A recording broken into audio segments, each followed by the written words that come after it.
Hi hello नमस्कार, मी अश्विनी स्वागत करते तुमचं आपल्या नवीन अशा व्हिडिओ ब्लॉगमध्ये.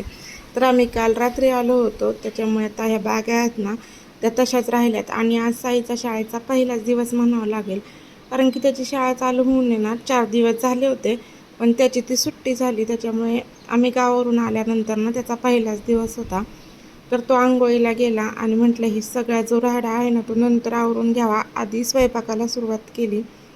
कसं असतं ना, आपण माहेरी जास्त दिवस राहून आलो ना की सगळं नव्याने सुरुवात होते असं मला तरी वाटतं.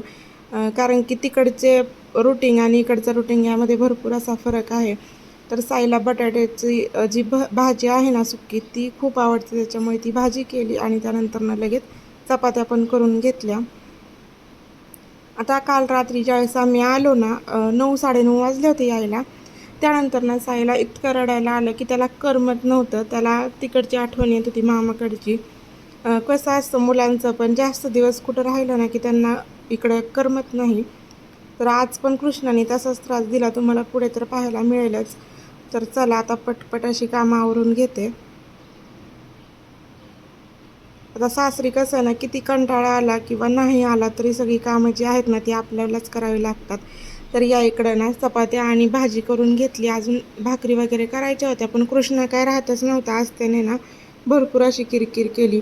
आणि गावावरून जाऊन आलं ना की भरपूर असे कपडेसुद्धा पडतात. तर आता घरातली तर बाकीची सगळी कामं आवरून झालती, धुणं भांडी वगैरे. आता फक्त हे जे आहे ना पापड आणि तेच व्यवस्थित ठेवायचं होतं.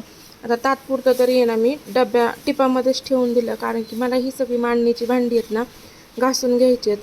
आणि ज्यावेळेस ती घासेल ना भांडी त्याच वेळेस मी त्यामध्ये पापड आणि ते ठेवून देणार आहे.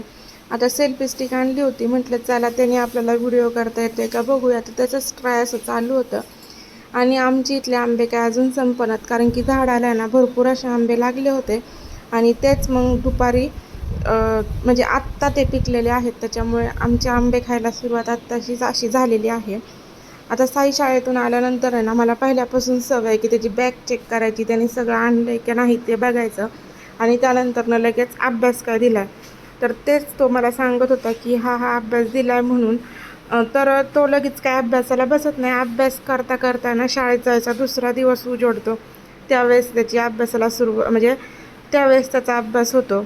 आता मला तर टेन्शन आलं तर हा पसारा बघून की कधी मी आवरल, कधी हेच कपडे ना व्यवस्थित ठेवणं असं झालं. कारण की लहान मुलांचे कपडे किती नेले तरी कमीच पडतात. त्याच्यामुळे मी साईचे आणि कृष्णाचे ना कपडे भरपूर असे नेले होते.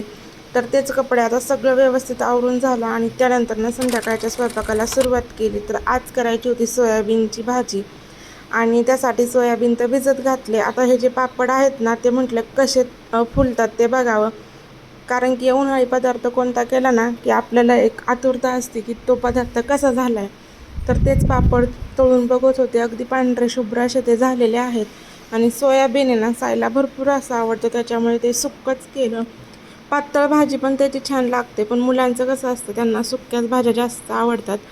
तर फक्त मसाला, मीठ, हळद, कोथिंबीर, टोमॅटो, कांदा टाकून आहे ना ही छान अशी भाजी मी तयार केली होती.